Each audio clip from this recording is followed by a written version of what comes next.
Okay. I hope we are live. We were just about to start, but YouTube terminated our video. I don't know why. We hadn't started yet anyway. So I just sent the new link out to Jay. So he will join in shortly. By the time Jay comes, I just need to figure out practical things from this side because I have to set up everything from the beginning. But I am hoping you can hear me and see me. If anyone is already on YouTube and you can hear me and see me, can you just like send me WhatsApp message or something? I can see what's happening over there. Other than we are just waiting for Jay to come. So plan for tonight was having Jay with us and talking through what happened to the first Quran. I'm just waiting Jay to come. I hope he was able to get the link.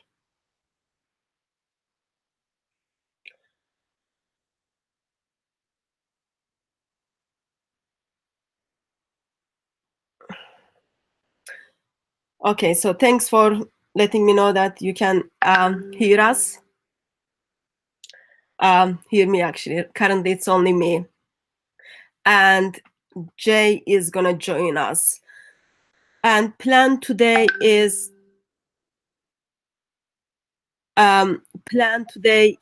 looking at the how the Quran is compiled, but we are just gonna start from the beginning for all of us to hello Jay. Hi. Thanks for your WhatsApp message. That means I'll turn off my WhatsApp so we don't get distracted by it. So welcome Jay, how are you? Well, pretty good now that we finally got up and running. It looks like YouTube played a fastball on you and tried to get you censored, but they can't censor you for long, can they? Okay, let me just start with the basics. Can you give permission to be recorded on this live stream, Jay? Yes, you can permit. Permission is given. Is this, you do this every time, and I always give you permission. Yeah, but as you can see, there is like interesting relationship between DCCI and YouTube. Well, God bless you. I'm glad you're keep going. I'm glad you come around the other way, and I'm glad we're finally back on air again. So hello to everybody who is there. So thanks for joining us all the way from States, and I think it's afternoon there, and in here it's very hot evening. It's about 5:15 here in the afternoon. It's very hot here as well, though. I understand you're going through a heat wave there in London. Yeah, it's awful. You can't even go out. Like I can have stroke like at any time. Anyway, so those of you who are watching us on YouTube, apparently we don't have Daniel who can keep eye on YouTube. Therefore, we are going to do a couple of things at the same time. Just basics for all of you.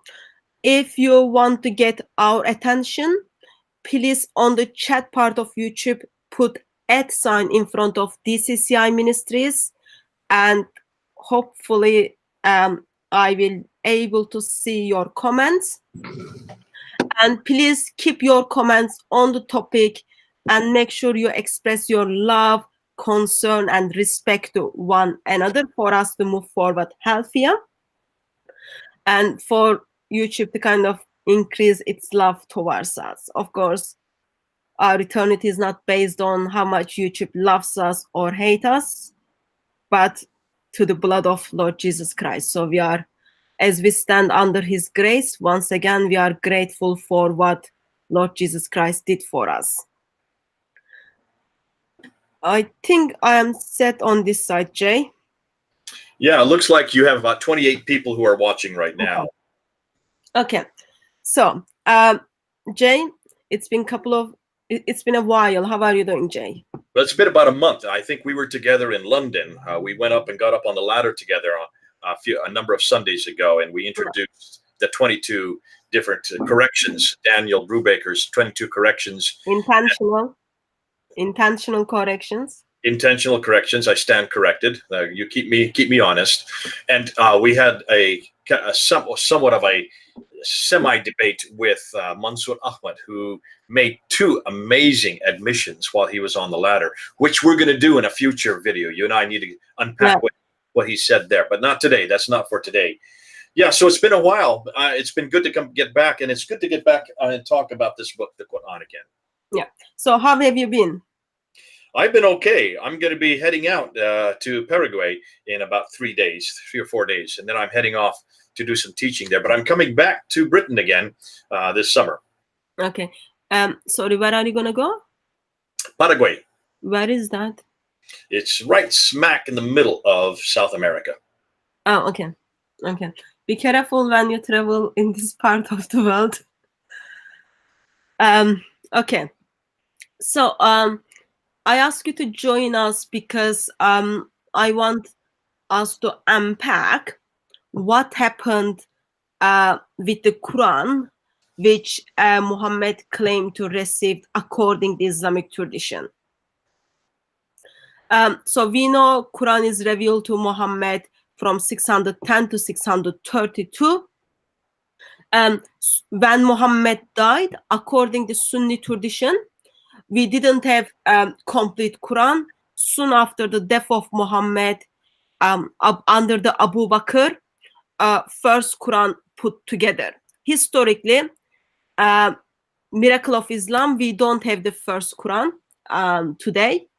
But I want us to go through the well-known hadith and then see actually why and how Muslim put together the first Quran and what is the problem with that. As a kind of, this will be the introduction, and then as we move forward for the future episodes, we will break it down actually how, according to Islamic tradition, Quran has been butchered.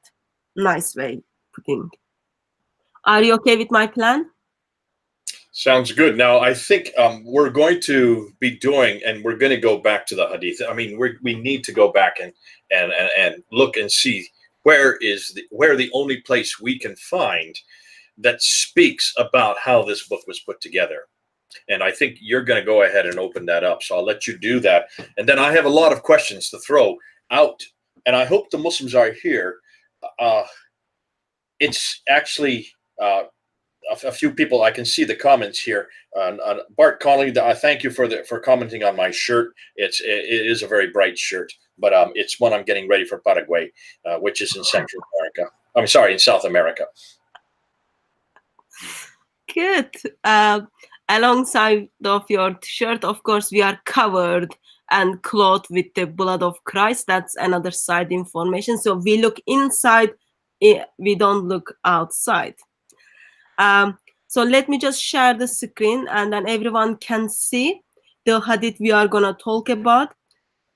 Traditionally, this hadith known as Sahih Bukhari, volume 6, hadith number 509.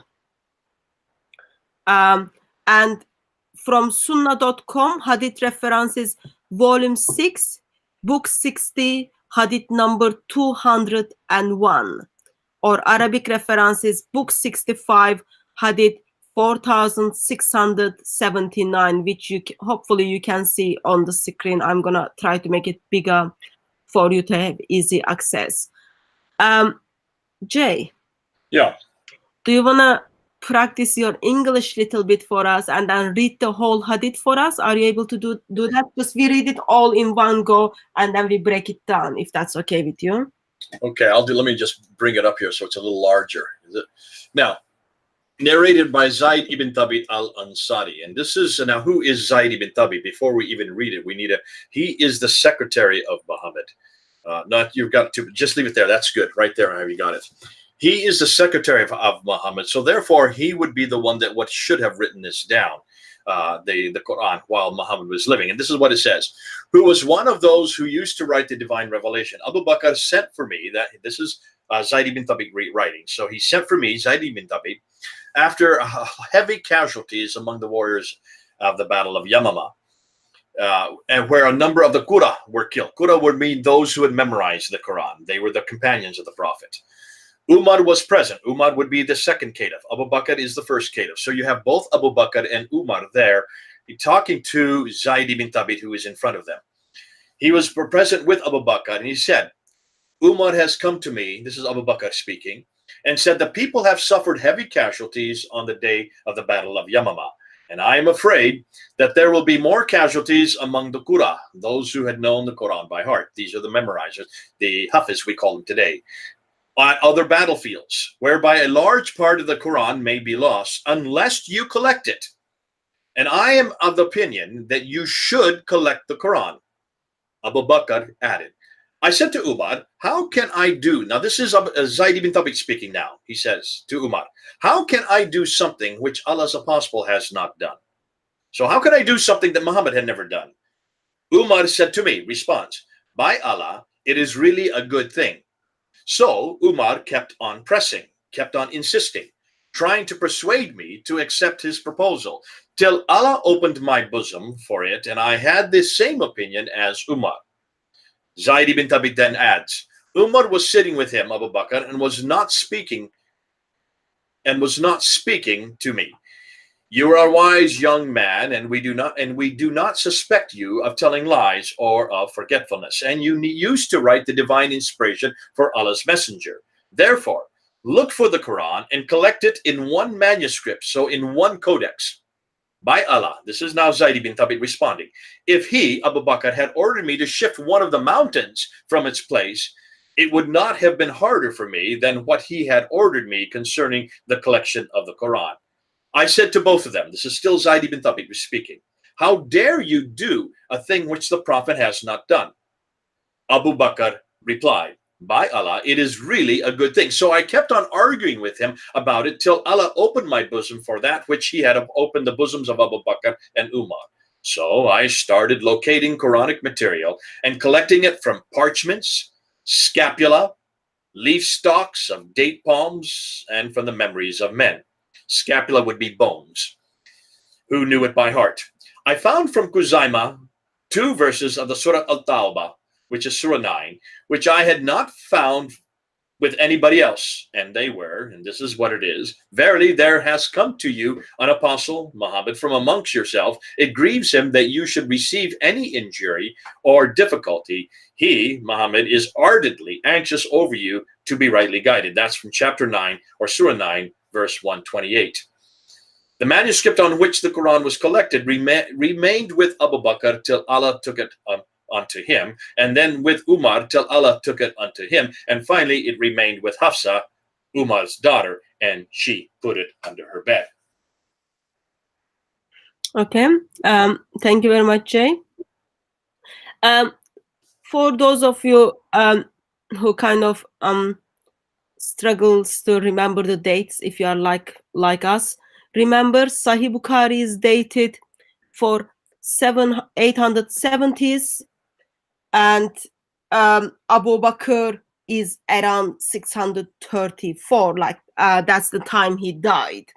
So this would be between 632 and 634. This event, yeah. Abu Bakr, I mean Al-Bukhari is writing this between 850 and 870. So yeah. You're talking a good 200 years later, 250 years later.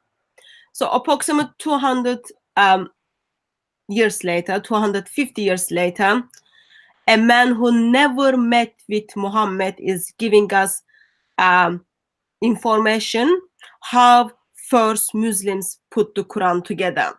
Okay, it's not only he never met with Muhammad, he never met with Abu Bakr, Umar, Zayd bin Thabit. Okay, never. Because by the time he was alive and putting that together, those people were already dead, for long dead. So, Jay, the claim I hear from Muslims is like becoming very famous, that Quran has been perfectly preserved with the oral tradition as well as written tradition. Okay, so when I just read this hadith without any basic knowledge on history, Actually, this hadith tells me at the beginning of Islamic tradition, beginning of history of the Quran, actually oral tradition failed. Therefore, Muslim needed to put together the first Quran. Would you agree with me or would you disagree with me? I would agree and disagree, both. I'm not going to help you out on this one for one very good reason. Stop and think what you're asking. What you're asking, the stipulation, boy, that's an enormous jug you're drinking water out of. Okay, it's fine. People don't see when you speak. People don't see what I do. Okay, That's your therefore, baptismal jug. You know that. therefore, there is no need for you to express my motive. And I- what is good? Please don't fall in and swim in it. But let's get back to the subject at hand. So we're talking about oral tradition. The whole problem here, Hatun, is there, and Muslims really, when you really press them on textual tradition. Remember when we were on the ladder a month ago, when Mansour made that claim that there you can trace a textual tradition all the way back to the time of Uthman, and even all the way back to the time of Muhammad. Textual tradition. Textual tradition is a written tradition. Oral tradition is not a written tradition. And oral tradition is where Muslims fall back on. That's the only thing they can fall back on. If you had watched Mansour when he got off the ladder, if you look at the Speaker's Corner video of that event, watch what happens when he got off the ladder. He made a beeline for an young American boy, and he confronted him saying, we don't have to worry about these texts. We don't have to worry about these manuscripts. We have an oral tradition that goes right back to the Prophet Muhammad. Here's why I'm bringing this up at the very beginning. If there's an oral tradition, then why did Al-Bukhari have to write this? That's the first question. Yeah, that's my question as well. Why Abu Bakr needed to compile this at the first place? There is the problem. The answer is right there. We already read what the answer is. The answer is those who had memorized it were dying off. They were dying off at the Battle of Yamama. Many of them died off at the Battle of Yamama. And here's the other problem. Oral tradition, by its very definition, is open to embellishment. What we're saying right now, anybody could go and take what we've said in this, what we're saying today, and you could have all these people. There's 80 people who are watching us right now. Of the 80 people who are watching us, we could ask each of them to now write down what they heard us say.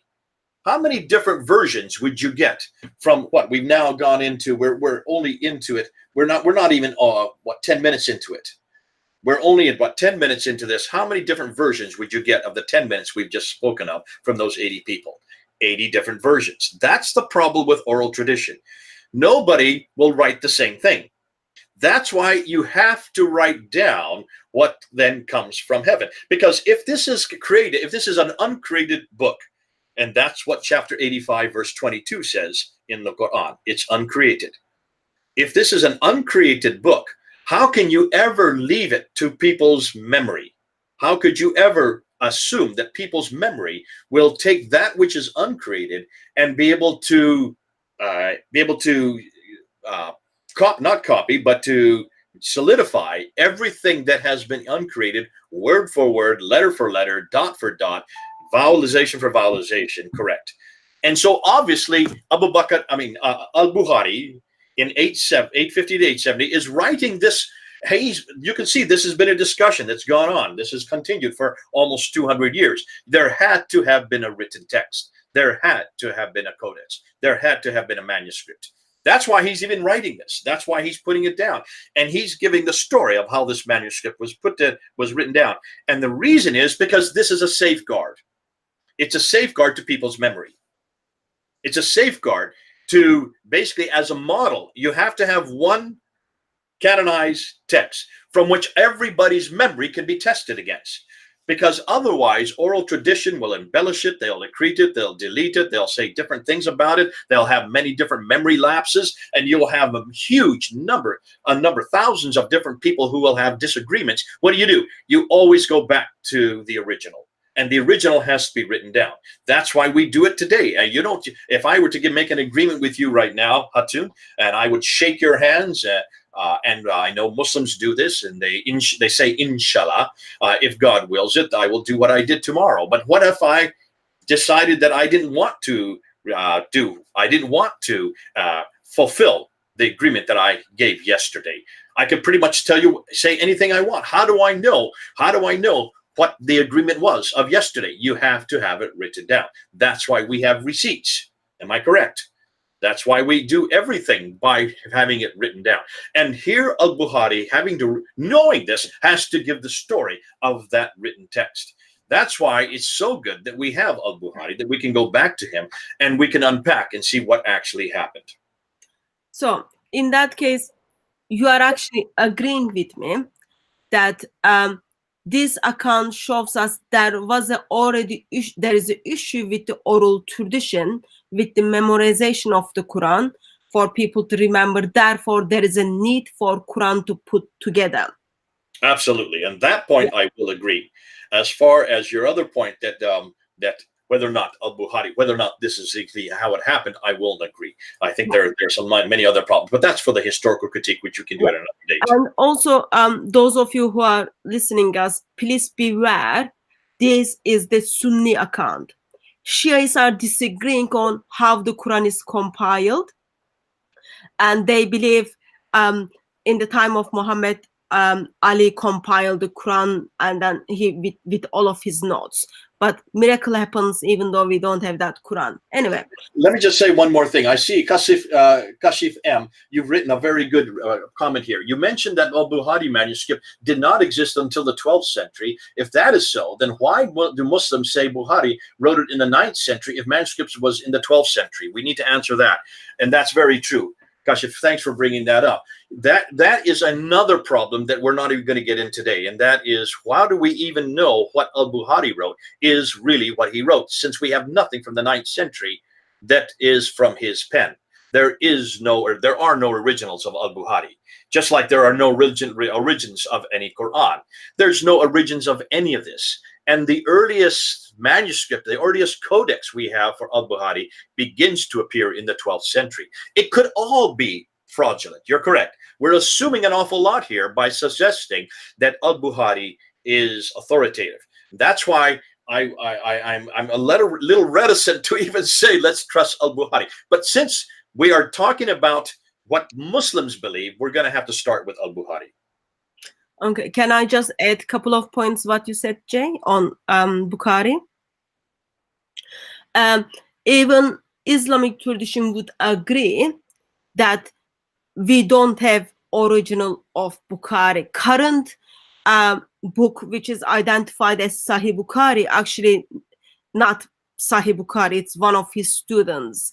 And miracles happen in Islamic history that so according to Islamic tradition, Bukhari puts together the hadiths, and then he throws 98% away, and then he's got 4 students.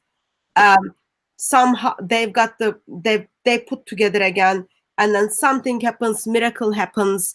They all kind of get lost, and current Bukhari we have is actually not much to do with Bukhari. And our kind of closest manuscripts we have on Sahih Bukhari is 1330 HA, because that is the time where it has been published published in Egypt, I think, from Yunine. My pronunciation might be wrong, but like those of you who kind of know a little bit history.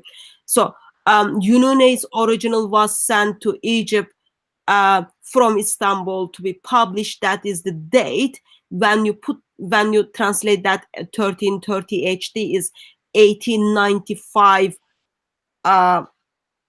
AD. So that's like nearly 200 years ago, over 200 years ago. Okay, and let's just back up a little bit, because just so people understand, unpack a little bit of what you said. You said an awful lot there, and it's great. It's important that we need to emphasize what you've just said. Did you hear her say that al-Bukhari had an enormous amount of material from which to choose from? He was given about 600,000 what we call akhbars. Akhbars are sayings. These are what they call matan, M-A-T-N in Arabic.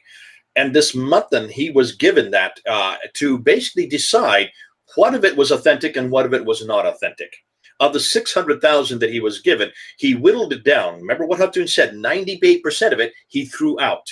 He only retained 2% of what he was given. Why did he throw 98% out? What was it he didn't like about that 98%? And the 2% that he gave, that he retained, came to around 7,387 or 90 akhbars. Of those 7,000, roughly 400, there's so much repetition in them that when you look at unique akhbars, it only comes to around 2,300 of that were unique.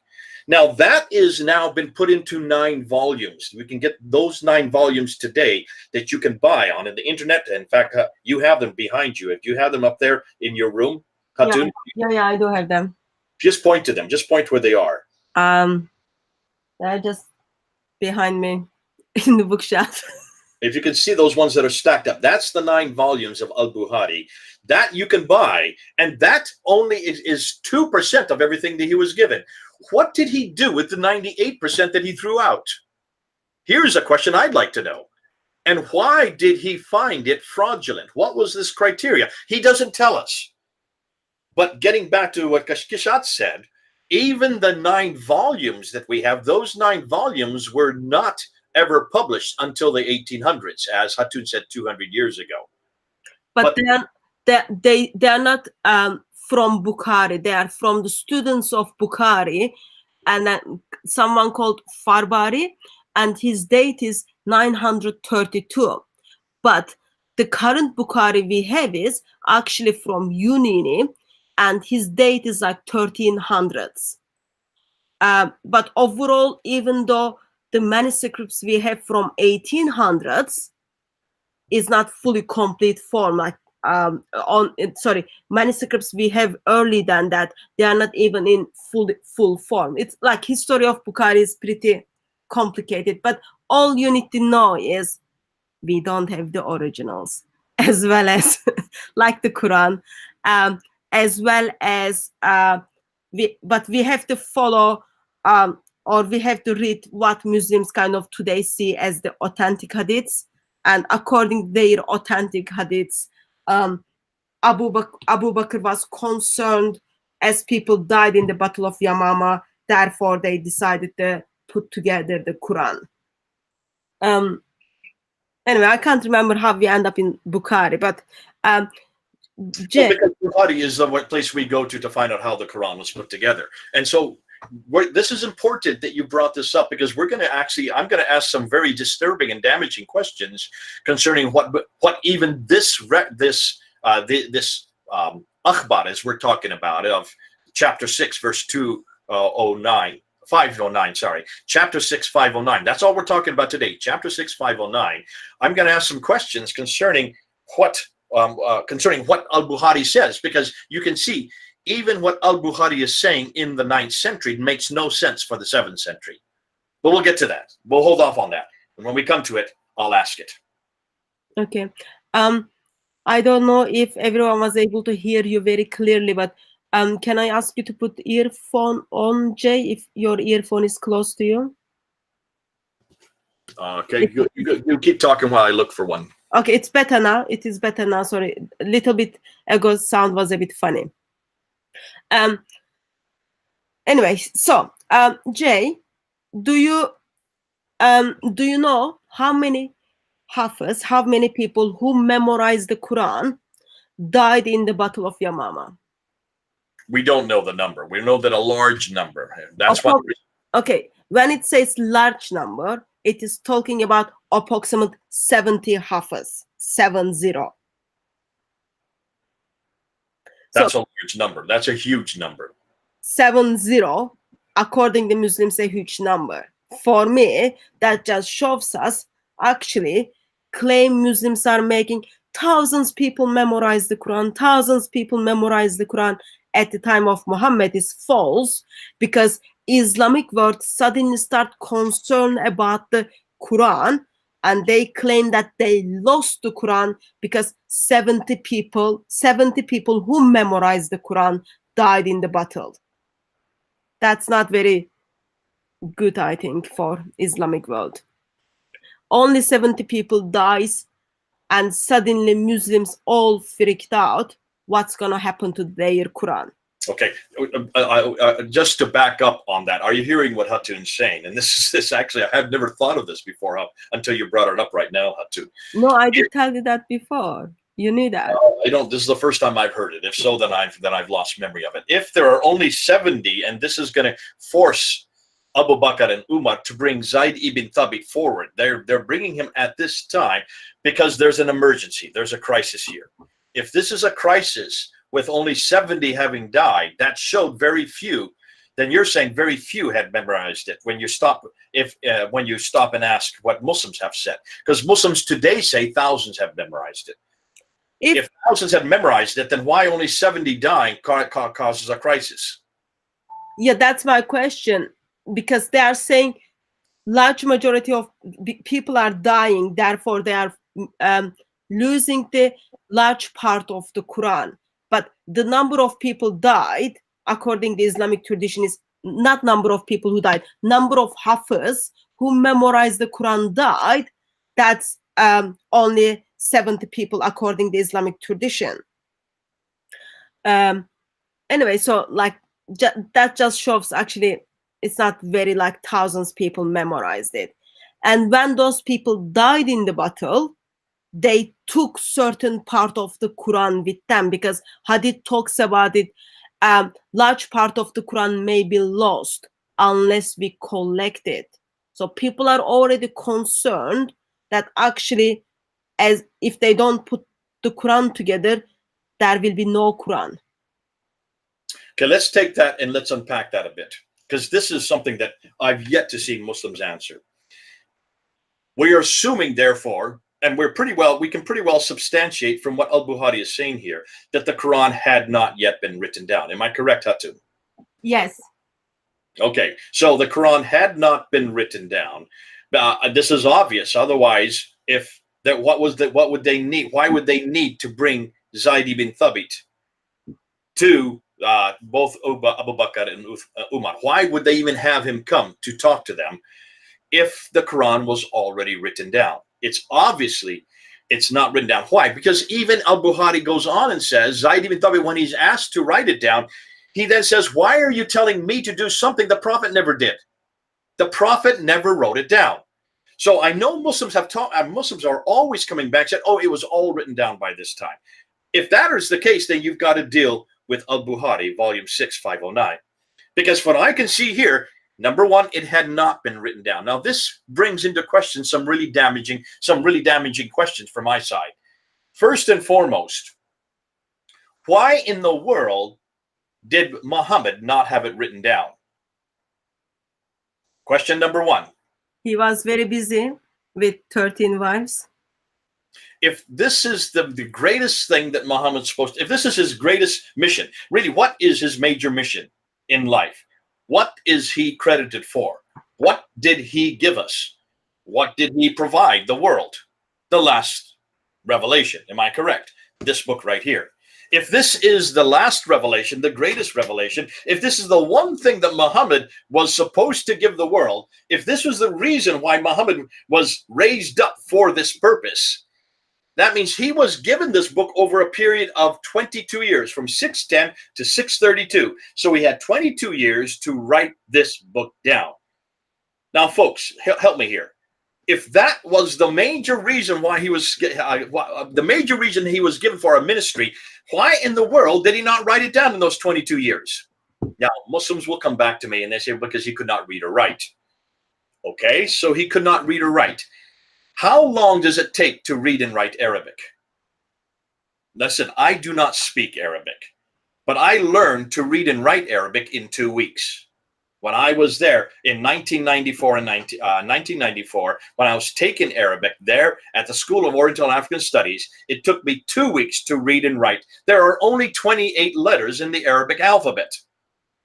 It does not take long to read and write Arabic. Muhammad could already speak Arabic. It was his native tongue. Why in the world did he not learn to read and write Arabic? That's the first question. Number two, he had a secretary. Now, Hatun, what do secretaries do? What is their responsibility? Typing. Well, they didn't have typewriters back in the 7th century, so let's dismiss that response. Okay, answering the phones, making sure your boss does all the things he's supposed to do, writing things down. Thank you finally for getting it correct. That's the one thing secretaries are supposed to do, is to write what their masters tell them to write. If this was the greatest responsibility, this is the greatest thing for Muhammad, if this was his ministry, if he was chosen for just this one thing, and yet he had a secretary who was given him for this very thing, and the secretary's responsibility was one thing and one thing alone, to write the Quran down. Why in the world did Zayd ibn Thabit not have it written down before Muhammad died? So when we look at the Sunni, we are talking about the Sunni account, because as we said, Shia account is a little bit different. As we talk about, when we say Quran, we are talking about current Quran, which is surah, from surah 1 to surah 114. Maybe Jay thinks you can learn the language very easily, but I'm still learning the language. But the point is, No, hold on, Hatun. I did not say that. I didn't say learn the language. I said to learn reading it. Yeah. Hatun, So, you can learn to read and write Arabic very quickly. If you put your mind to it. I'm not asking, and I'm not suggesting you have to learn the language. Muhammad already knew the language. I'm still working on my English readings, and I will get there one day. But I haven't been here for 23 years to get that. Anyway, as you said, let's back up right there.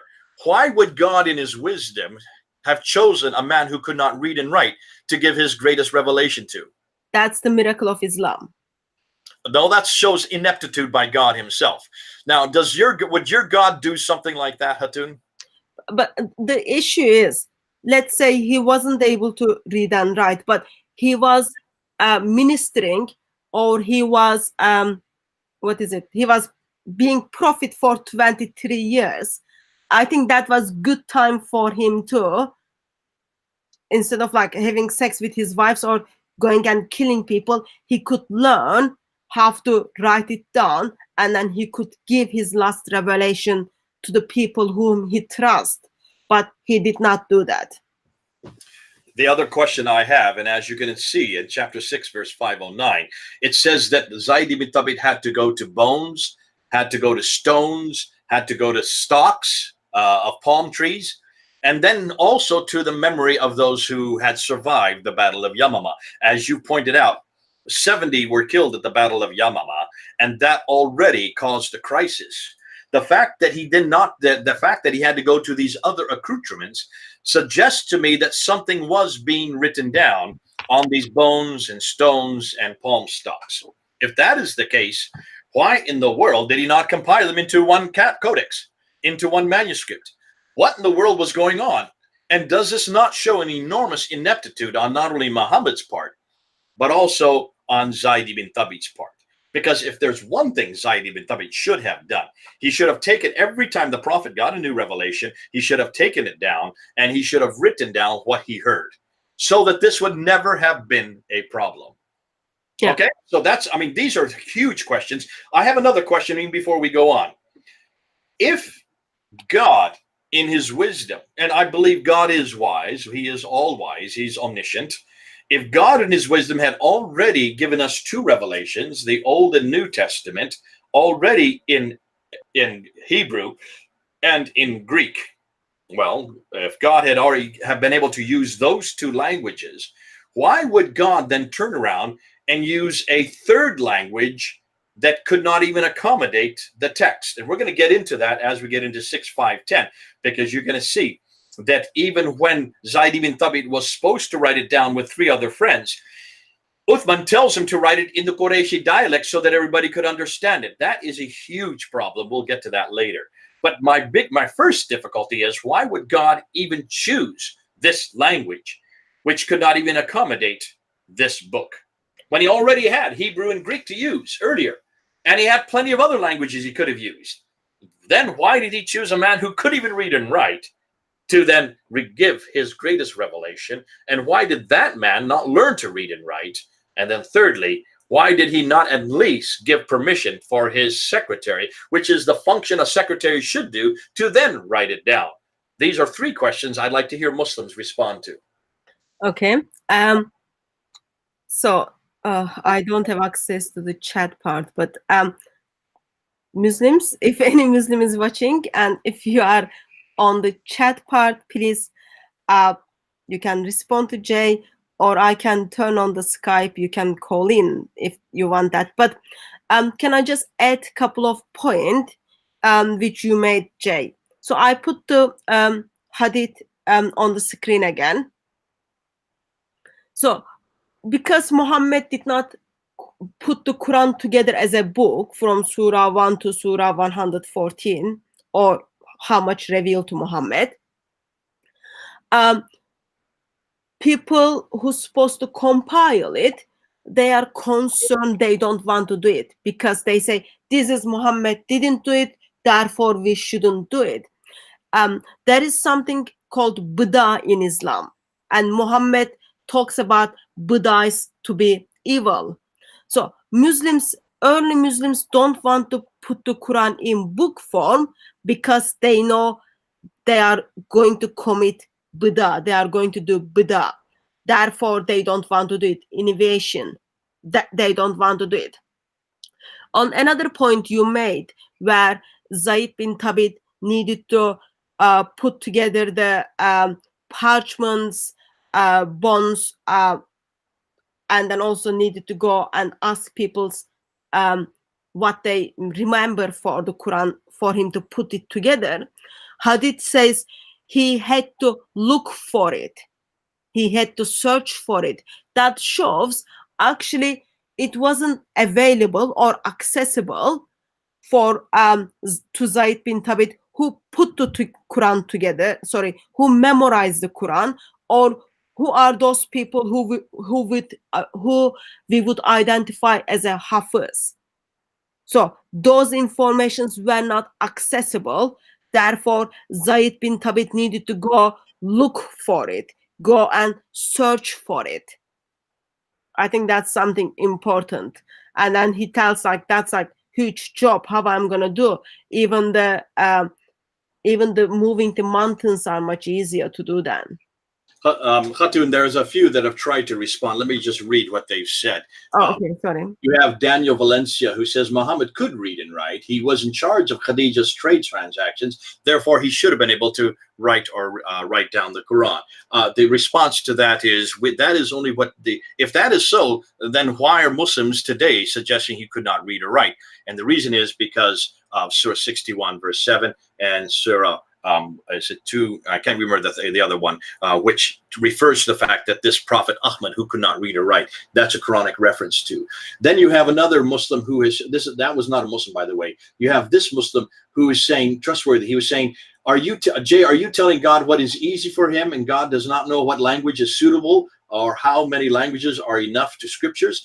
And no, I'm not saying that I'm telling God. I'm asking, if this is the Islamic God, if Allah is their God, and he already, if he is truly God, then why is it that he didn't already use the language that existed? And why didn't he already use the people that he had chosen, the Jews, to receive his final revelation? And then more importantly, why in the world did he choose a man who could not read or write from an Arab world using an Arab language which could not even support the revelation that he sent? So there are some comebacks here. Not any of them are good. And what many people are asking, where are you Muslims? Why aren't you answering? And so far, the Muslims aren't coming back with anything that I can see. I think just addition to what you said regarding the language, it is not only language or people group God chose with his wisdom, but God picked people or sent a revelation which contradicts the revelation he sent before. It's not only the language, it is also the message and the messenger.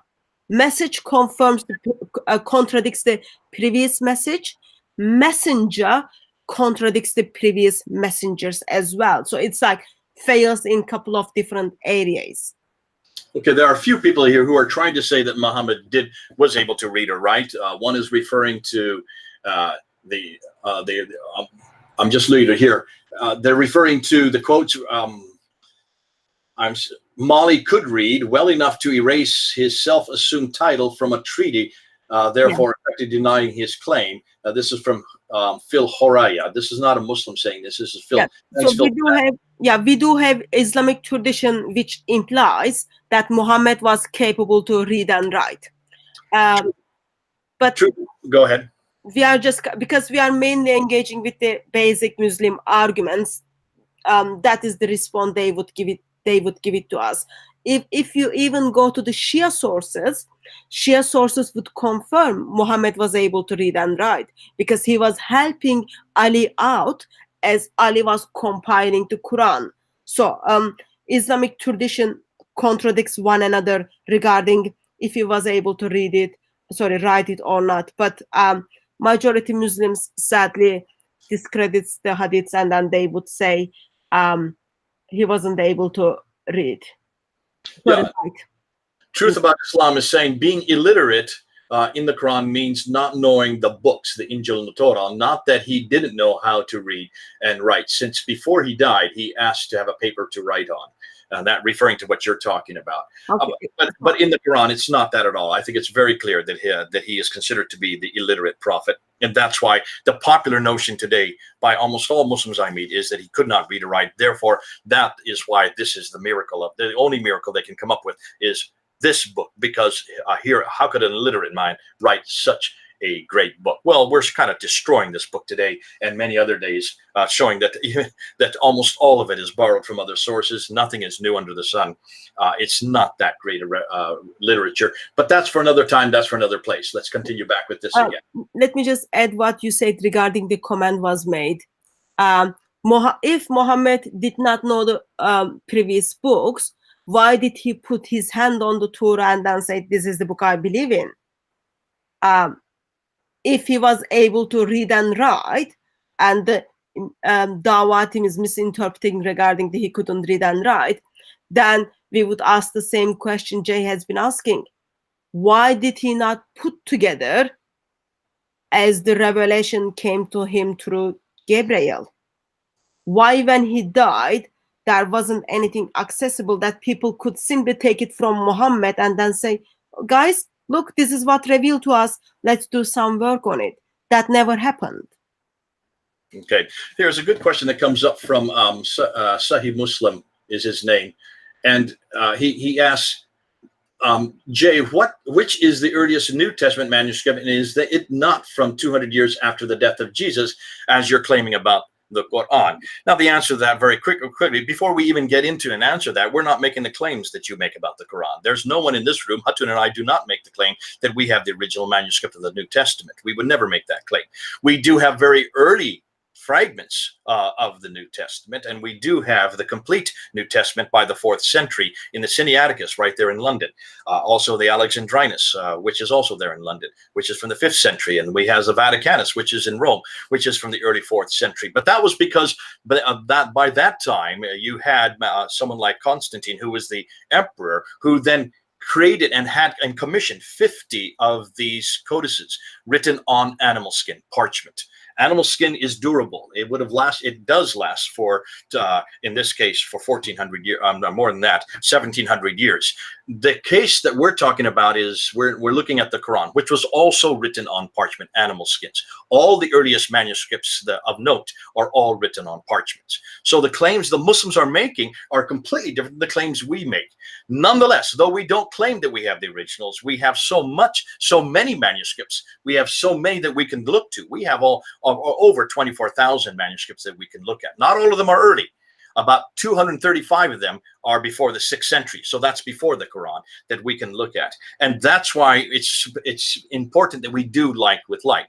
As Christians, we don't make this claim. As Muslims, you do make this claim that you can reproduce your entire manuscript. You can reproduce your whole Quran at the time of Uthman, certainly by the time of Uthman. Some even claim that back to Muhammad.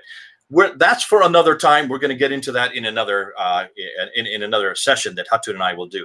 What we're saying right now is, what does Al-Bukhari say? Al-Bukhari is very clear that your Quran was completed by 652.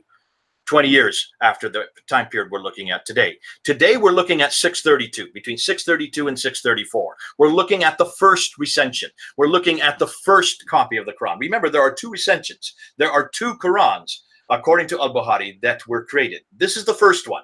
This is the initial one. This is the one that Abu Bakr and Umar commissioned. And this is the one that they asked Zayd ibn Thabit to write. Now we're getting into that. Since this is what al-Bukhari says, we're now asking some damaging questions concerning this very first recension, this very first codex. So no one's in question whether or not a codex was written down. We are very clear, or we're very sure that al-Bukhari stipulates that a codex was written down. A manuscript was completed. A complete Quran existed at between 632 and 634. That's within 2 years of Muhammad's death. So now picking that up, Hatun, let's continue from here. Okay, I have to add something on the biblical manuscripts, though. Is that okay? Put your other pair of glasses on and go ahead. So, history of the biblical manuscripts and the Quranic manuscripts are very, very different. We cannot compare them. Bible is written, first couple of centuries of the Bible it is people wrote it down under the persecution. Christians were burned, eaten by lions, and burned on the stakes because of their faith, because of their scripture. So we were persecuted. Versus Muslims never had those issues. They were the one who were persecuting. They were the one who were rich. But in somehow, still Muhammad didn't put together. In somehow, still we don't have their writings. That's like says a lot about it. Our earliest biblical manuscripts fragment date is 125 AD. That's P52. And today, we have 5,856 Greek manuscripts.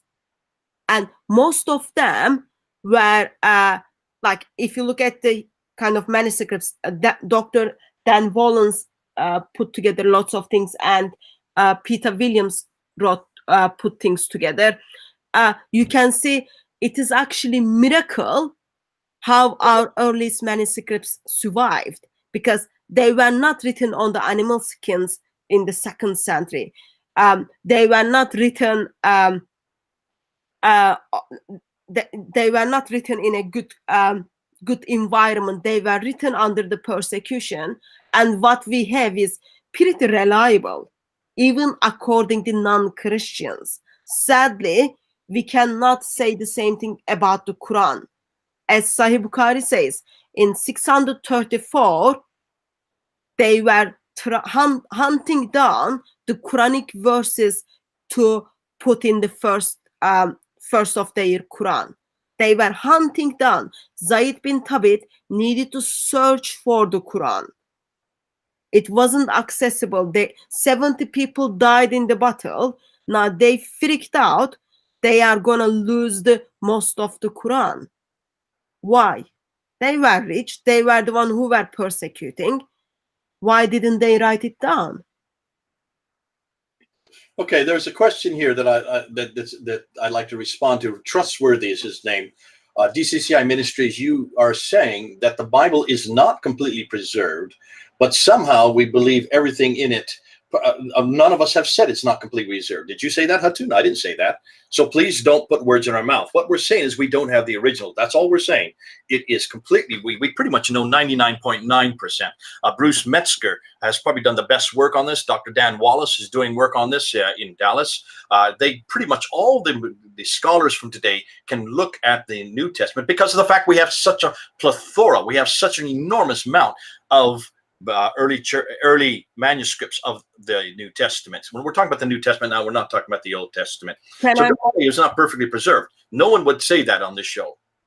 Can I just tell you what Bart Ehrman says? Yes, go ahead. Bart Ehrman is. I am assuming that person is Muslim who is bringing it up.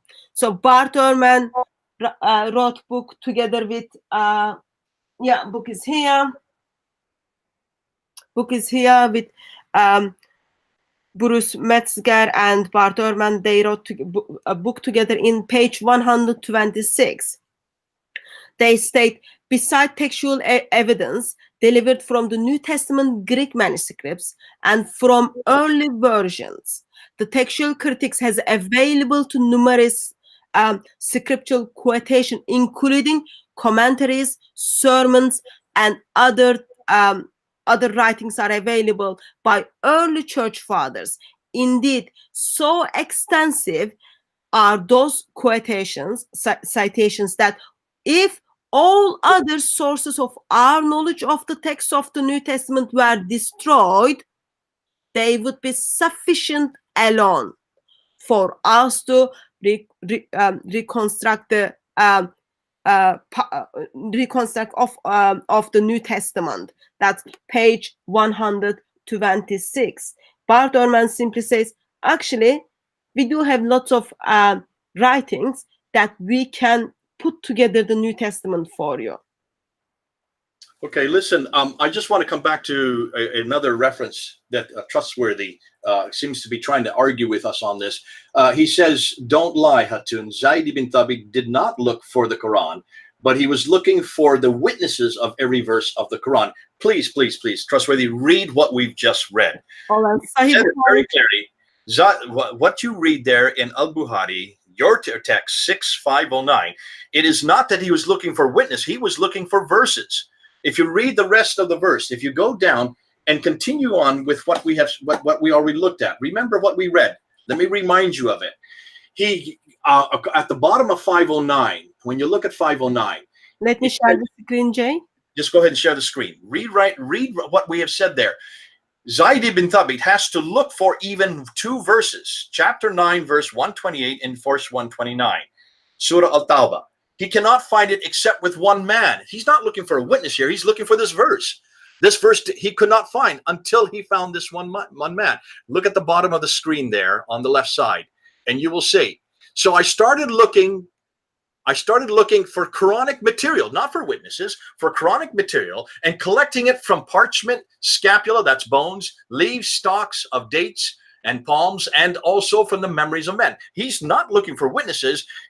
A bone is not a witness. A stone is not a witness. All right, get it correct. He's actually looking for Quranic verses. Verily, there has come to you an apostle among yourself. It grieves him that you should receive any injury or difficulty. Then he goes on, and up above it, I'm looking above it now. Where does it say where he's looking, he's finding, and he sees only one reference with Ataba? I can't see it right here, right now. It's here. Can you see where it says 128? Here he is. Yeah. From amongst yourself, this is what it grieves out there. Okay, I found with Kuzaima 2 verses of Surah Al-Taba, which I had not found with anybody else. So here again, he's not looking for witnesses. He's actually looking for Quranic verses. And he only finds these 2 verses with this one man. In the next reference, in the next page, when we get to 510, there's another one, from Surah 33, that he finds again with one man. So we're looking at bits and pieces that he finds on bone, bits and pieces that he finds on stone, bits and pieces that he finds on palm leaves. Not witnesses. Those aren't witnesses. Those are inanimate. And he has to then piece together the Quran from all these different sources, including the memory of those who were eyewitnesses. That's where you're getting confused here. So don't stipulate that he was not trying to put the Quran together. He was trying to create the Quran together.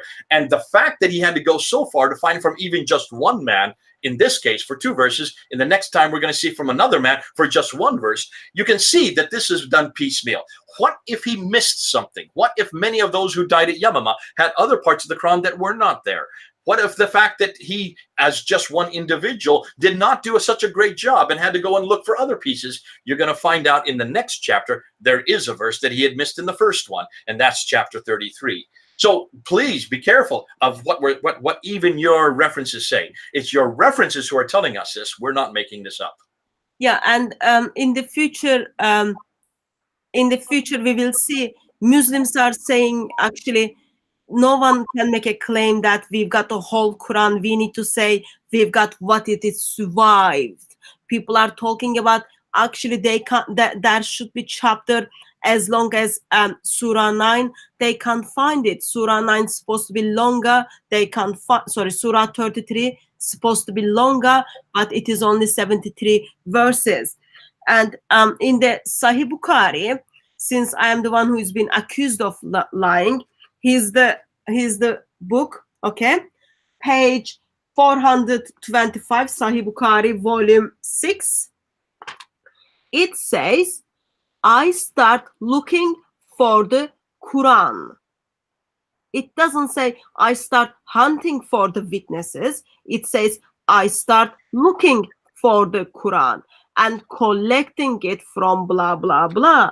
So it wasn't he was hunting for the witnesses. He was hunting for the verses. And sadly, it wasn't accessible to him because he had to do search for it. I am sorry to see actually Muslims are disagreeing with one of their greatest hadith collectors, Sahih Bukhari. That goes to the history as a sad day. Hatun, I'm reading the comments here, and I just want to say congratulations and welcome home, we dem boys. He just claimed that he has given his life to Jesus Christ from Islam, not about a year ago, and he just wanted to make that clear. God bless you. It's good to have you home. It's good to have you part of it. So, we dem boys, God bless you for coming and joining with us. It's great to have those who love Jesus Christ, who have come out of Islam because they have seen the treachery of Islam, and they love Jesus Christ as their Lord and Savior.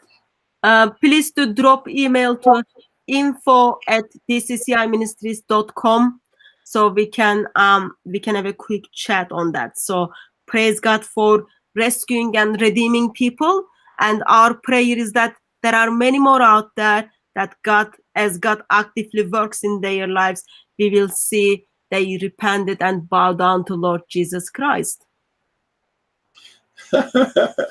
Someone suggested that Trustworthy should change his name. Because he's discrediting Islamic trustworthy. Not very trustworthy. I mean, he's making mistake after mistake after mistake. But that's okay. That's what this is for. Thank you for even trying. Now, let's get back. Let's continue with what we were saying here, because you brought up some good points, Hatun. This is interesting that so far, almost everything we have looked at is based on hearsay of 200 years after the fact. We're going to go with it because it's all that we've got. And it's the fact that according to the 9th century hadith compilers like Sahih Muslim and also Al-Bukhari, Tirmidhi, Ibn Dawud, and others like them, they all believe the Quran was compiled first to begin with Abu Bakr, under the time of Abu Bakr, by Zayd ibn Thabit, who was given that responsibility to do so. He did not want to do it. It's obviously he did not want to do it because the Prophet hadn't done it, proving that this had not been written down before this time.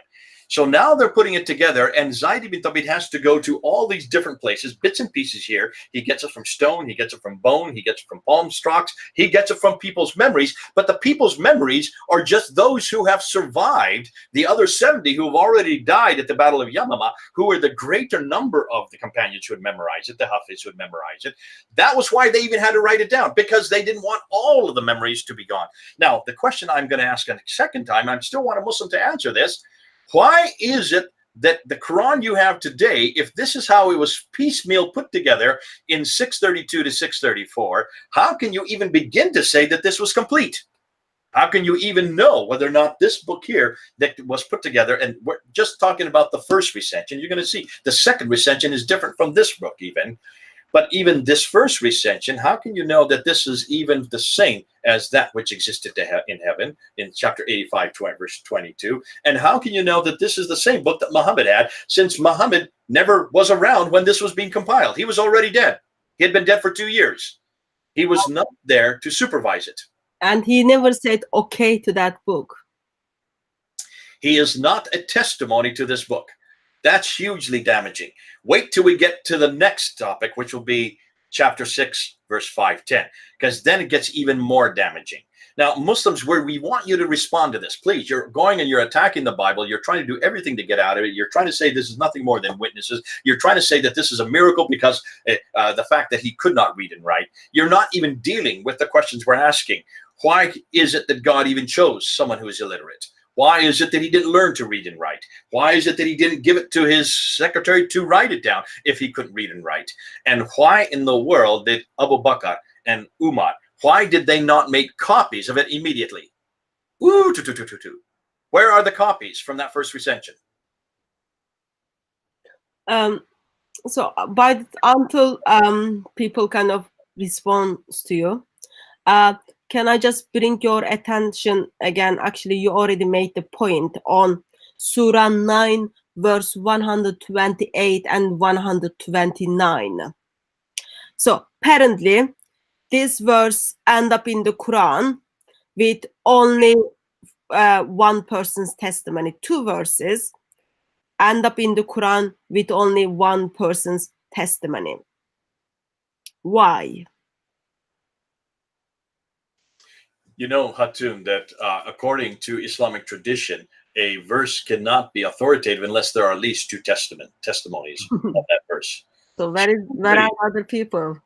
Already you see that law has been discredited by what we see in Al-Bukhari right here, because there was only one witness that Zayd ibn Thabit was discovered, and he had to go a long way to find him. So that discredits this idea of authority. I know that there are some Muslims, the fellow here in the United States who I debated a number of years ago, who throws out chapter 9 verse 120 and 129 for that very reason, because it only has one witness. He does not consider that part of the Quran. Yeah, I do have the Quran, which doesn't have Surah 9, verse 128 and 129. The author of that, that's the guy I'm talking about. He is the one, and he also takes out chapter 33, verse 23, for the same reason, because it only has one testimony. So this is problematic in and of itself. And what they do is that they try to find the number 19 by eradicating those three verses. So it just goes around and round and like a circus. And you can see why it's difficult for Muslims to know how to defend these kind of questions. I can see so far no Muslim has defended. I'm looking at the comments here. I'll keep scanning them to see if any Muslim will dare to try to answer the questions we've brought up so far. So I think there is something serious when it comes to the how many people's testimony made into the Quran as the divine revelation of Allah. Because if you think very practically, even though Surah 9 verse 128 and 129 affects some of the doctrine of Islamic faith, but there are the other verses in the Quran affects my faith, affects my core doctrine. Today we will never know actually who are the people who heard, for example, Surah 4 verse 157 from Muhammad, because we don't know who are those people Zayd bin Thabit was looking for. It is just sad. It is just sad that one person affects lots of people's eternity.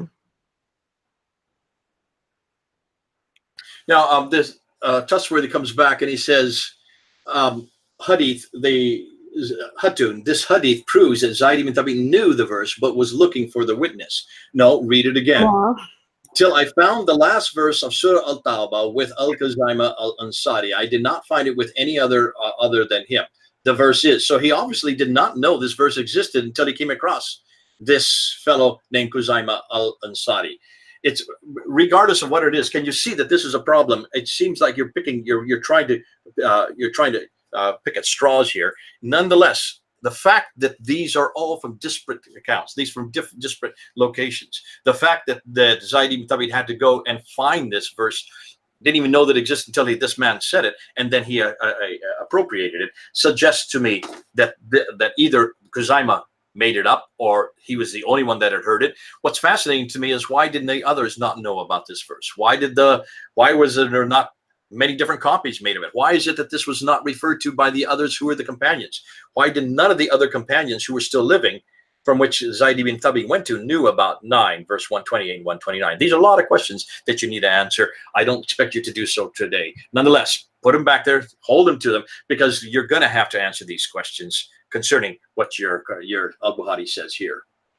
Let me read Al-Bukhari so Al-Bukhari can speak to Muslims. It seems sometimes maybe if persons is not speaking well English like me, you might lose the words in the meaning. I read it apart.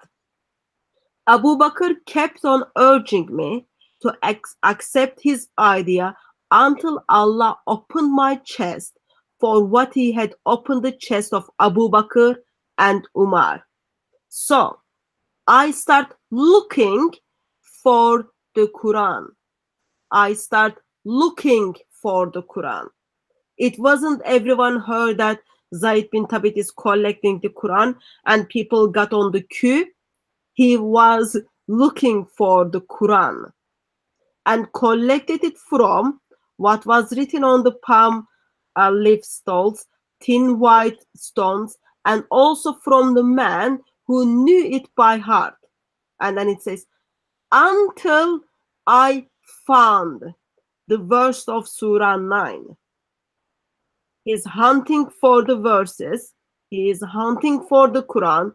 And then there is a moment he says, yep, look, until I found the last verse of Surah 9, verse 128 and 129. So, those of you who wants to read it, this is Sahih Bukhari, volume 6, page number 425, Arabic and English all together. So you can just read it and then see why Sahih Bukhari writes it as they were looking for it. He found someone knew about it. So that's the issue. Okay, the question has been brought up by one of the Muslims as to why, if we are so intent on looking for more than one witness, what do we do about John 1:1? Where were the more witnesses for John? John. Just a moment. That is Islamic criteria. That is not the biblical criteria. That's what I was going to say. You took it right out of my mouth. Sorry. That's all right. We don't even ask this of the Bible, what the Muslims have asked of the Quran. And the reason why is because John was an eyewitness, but he wasn't the only one to hear this. He was an eyewitness along with the other 11. So along with the other 11, the 12 of them who heard Jesus say this, John was the one that wrote it down. We don't ask and we don't demand that there be more than one eyewitnesses, but we do know that there were 11 other eyewitnesses who heard everything that John heard and saw everything that John saw. That is a criteria that only Muslims demand of their Quran. And the reason why is because it was written after Muhammad had died. It was written down after Muhammad was not there as a testimony to it. So that's why they had to come up with this criteria. That's a Islamic criteria. But nonetheless, if you want eyewitnesses, we have 4 witnesses, 2 of them eyewitnesses, and 2 of them he got from the eyewitnesses of life's ministry, the last 3 years of his ministry. A little bit of his first early life, but of his ministry, the last 3 years, we have 4 testimonies from 4 different perspectives, from 4 different authors, 2 of them who were the eyewitnesses of the events that they saw and they heard, and 2 that got it from the eyewitnesses. Now, can you come up with any more eyewitnesses than that from what Muhammad saw? Because almost everything that Muhammad received, he did in private. It was while he was in private. So can you see the problem with that? Everything you're dependent on is from one man. What if Muhammad was wrong on all the things that he heard from Gabriel? What if Muhammad never, since he didn't have any testimony, there was no one there to corroborate what Muhammad had heard. Much of it he heard while he was in a trance. We already did this when we talked about how Muhammad received revelation. And if you look at that, you can see that an awful lot of the time, Muhammad was the only one that heard this revelation. No one else heard it. So everything in the Quran comes from one testimony, one person, Muhammad. What if he's wrong? Now, that's a whole nother area that we're not going to get in today. Let's get back then to volume 6, hadith number 509. And just remember, Jay, Islamic tradition tells us he was wrong. He was wrong that satanic verses end up in the Quran. But it is sad to see actually Muslims are questioning the authority of the Bible. Islam wouldn't exist according to Quran with the authority of the Bible. Muhammad doesn't have any problem with my Bible. Allah doesn't have any problem with my Bible. Allah doesn't even question author of my Bible. And Muslims today, instead of try to understand and defend undefendable Islam, they're just simply attacking Bible. It's fascinating when you open up the Quran, you can see verse after verse after verse. Chapter 10, verse 49, chapter 21, verse 7. It says, Muslims, please, if you have any question, go back to the Taurat and the Injil. Come back to our book. So where is there any reference there that they're not to trust the Bible? It says in chapter 4, verse 136, that God, your God, not only wrote the previous scriptures, the Taurat and the Injil, but the Quran as well. It says in chapter 5, verse 46 and 47, and verse 68, that all Christians, that us, Christians and Jews, we're to come back to our books, and that we're to measure everything we meet by our book, by the Taurat and the Injil. And I have yet to find, in almost 40 years of working with Muslims now, I have yet to find one Muslim that can show me one verse in the Quran that says my book is corrupted. And I'm still waiting. You can't go to chapter 2, verse 79, because you look at verse 78 and you can see it's actually indictment against the Quran, not against the Bible. It's against those Jews who write with their own hands and call it the book. Those are the apocryphal writings, of which the Quran is full of. There is no reference anywhere in this book that my book, that the earlier scriptures have been corrupted, that they have been created or deleted. That your Quran gives authority, verse after verse after verse, to my Bible. So don't even bring it up. It's not worth it. Now, getting back to this, it's so important, Hatun, that we do need to bring it down, because I do need to go in about another 15 minutes. Okay. It's so important that we do bring and summarize what we have done so far today. Okay, so I'll start and then you step in. Did we have the Quran put together from Surah 1 to Surah 114 before the death of Muhammad? The answer is no. How do we know that? Sahih Bukhari, volume 6, 509. We've just read it there. When Zayd ibn Thabit, when he was asked to do that very thing, his response is, how can I do that which the Prophet didn't even do? So the Prophet did not put the Quran together. Very clear in volume 6, hadith number 509. So Muhammad, with all of his wisdom, didn't put Quran together. So first Quran was put together because people were dying in the battles and they were losing the Quran. So therefore they wanted to put together. That took place under the Abu Bakr. At the first place, Zayd bin Thabit and Abu Bakr didn't want to practice or commit bidah, but as the time went on, they decided to practice bidah and then put the Quran together. So it's obvious when you see volume 6, 509, that there was a problem that existed. There was the difficulty of different Qurans. There was the problem of different memorizations. There was the problem of those who had memorized the Quran, the Hafiz, as you call them, who existed, the companions of the Prophet. They were the ones that were given the task of memorizing the Quran as Muhammad received it. They were dying at the Battle of Yamama. 70, you have quoted today. 70 were killed. This caused the crisis. 70 is not thousands. 70 is a very small number. And you corrected me on that. Thank you for doing that, Hatun. God bless you. No, that's what Muslims are saying. So for them, that if that 70 is big number, that says a lot about actually how many people at the first place memorized them.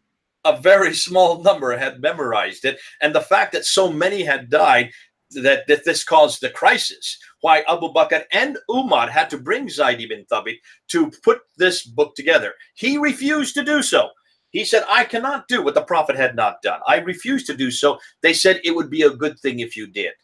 And because of that, he finally relented. And he then had to go and find it. Now look and see where he had to go to find it. He did not know it himself. He was not one of these Hafiz. He was not a memorizer.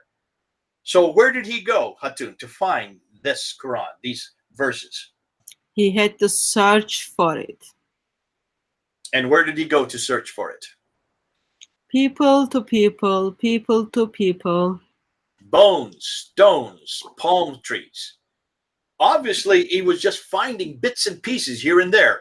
If you go to bones and stones and palm fronds, then you're pretty much saying that you're giving a little bit here, you're grabbing a little bit there, you're grabbing a little bit there. I'd like to know whether or not any one of those palm fronds, any one of those stones, or any one of those bones actually contradicted each other, or what some of them were not worthy to be referred to or even to be retained. That we don't know. All we know is that he had to go to many different places to find these different pieces of the Quran. So he put these different pieces of the Quran together and he created one book. What happened to that book? So that book was given to Umar and then to Hafsa.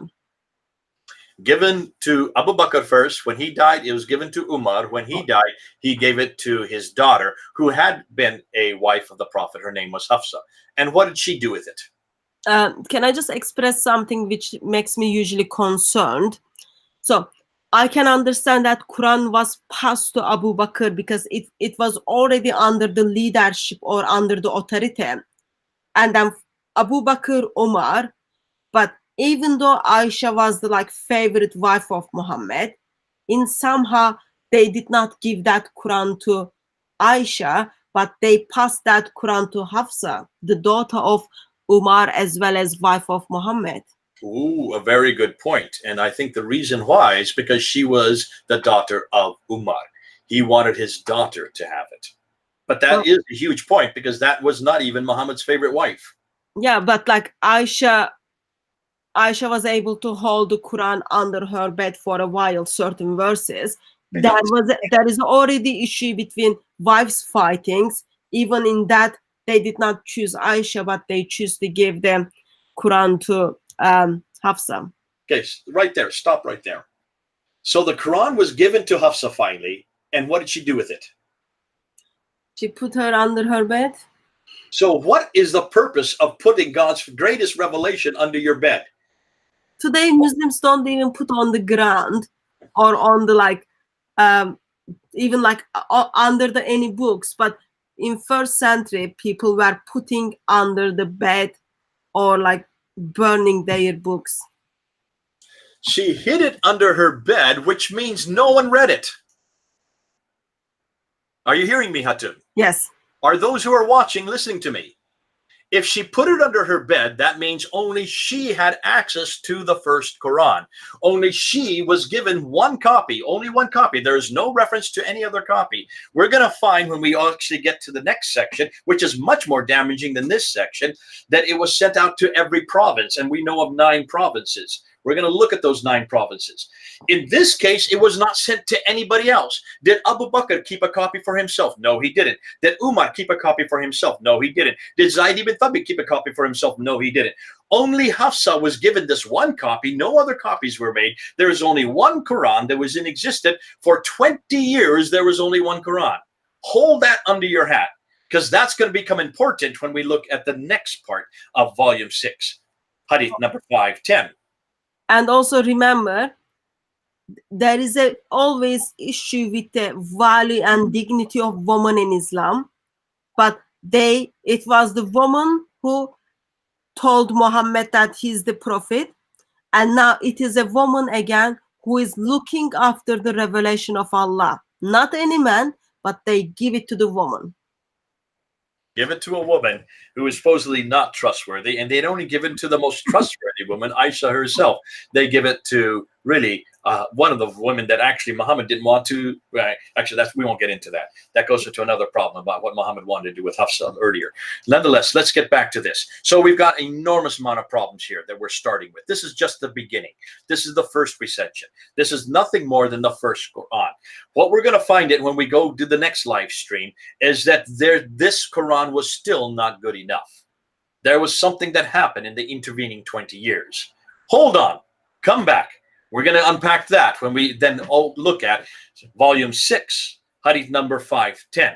Because then you're going to see there's an enormous amount of problems with this first recension, with this first codex, with this first Quran. Yeah. And also side information for us to remember. Allah in the Quran, chapter 15, verse 9, talks about he's going to protect the Quran. Yet tradition tells us things are failed. Allah was not able to protect the Quran. And again, Surah 15, verse 90 or 91 talks about actually corruption of the Quran as well. So what we see is Allah was not even able to protect his book while he promised in the Quran that he's going to protect it. we're going to find actually after once we get past the next section that we're going to be looking at lots of what the earliest compilers say about how parts of the Quran were lost, parts of the Quran were canceled, parts of the Quran were erased, even parts were eaten by a goat. So we're going to look and we're going to actually quote what the early Muslim scholars say about this Quran. But that's yet to come, because that's from material that from the 9th and 10th century. We're still looking at what happened in the 7th century. We're still looking at chapter 6, volume 6, hadith number 509. Yeah. So Jay, thank you very much for joining me. It is really great to have you with all your wisdom. And just a practical suggestion for Muslims who were trying to communicate with us through chat. Feel free to drop email to info@dcciministries.com because we will have the follow-up of this topic. If you want to join us in the panel, that will be good opportunity for you to just drop me email, and then we can schedule something. You can come and verbalize instead of try to write on the chat, because sometimes, like I've been in the chat, sometimes you want to write something, by the time you finish your sentence, conversation already moved on, so it is difficult to make your defense. But do feel free to email us, and we can set up another live stream where we just focus on this hadith and then we express each other's thoughts, because according to Christian faith, you are going to end up in hell unless you bow down and worship Lord Jesus Christ. And according to your faith, it is the same for me. I'm going to end up in hell. So both of faiths cannot be true. There is only one of them is true. So we need to get on with the differences. We need to learn to discuss our differences better for eternity of one another. So feel free to drop us email on the topic. We can schedule something. You can verbalize your thoughts if that's what you want to do. If it's not something you want to do, that's absolutely fine anyway. Hatun, it's been fascinating. I've been trying to follow the dialogues and the chats that have been happening. We have asked over and over again for Muslims to respond to these questions.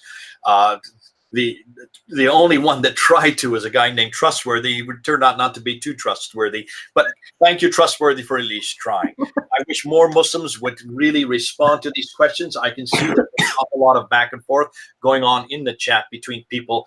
And it's great to see that you are chatting about what's being said. But it'd be good if we could get Muslims who actually respond to these very difficult questions. These are difficult. It's probably maybe the first time you've heard them. I understand that. You have not been told these things in your own madrasas. You're not being told these things in your own mosques. These are things that we have to bring to you because you're not getting it from your own people. It's not difficult. It's not difficult for you to understand what we're asking. These are not difficult questions we're asking. These are very simple questions. Yet they are foundational to everything you believe. Listen, we don't have these problems with the Bible because we don't make this claim about the Bible. And we ask every one of you to come back to the Bible. It is the better book. It is the bigger book. We don't go to the originals. We don't have the originals, yet we have so many manuscripts. We have so many fragments. We have so many early church fathers quotations. We have lectionaries. We have over 19,800 translations in 11 different languages. So that's why we can know exactly what the Bible says. And that's why we trust it. But thank God we are able to do this because we have done textual criticism. Textual criticism is unknown to the Quran, has never been done by Muslims. If you go on answering Islamic answers, or not answers, what's it called? Islamic Awareness website, there is not one article that has been written on that entire website on why is it that there is not even a complete Quran in the 7th century.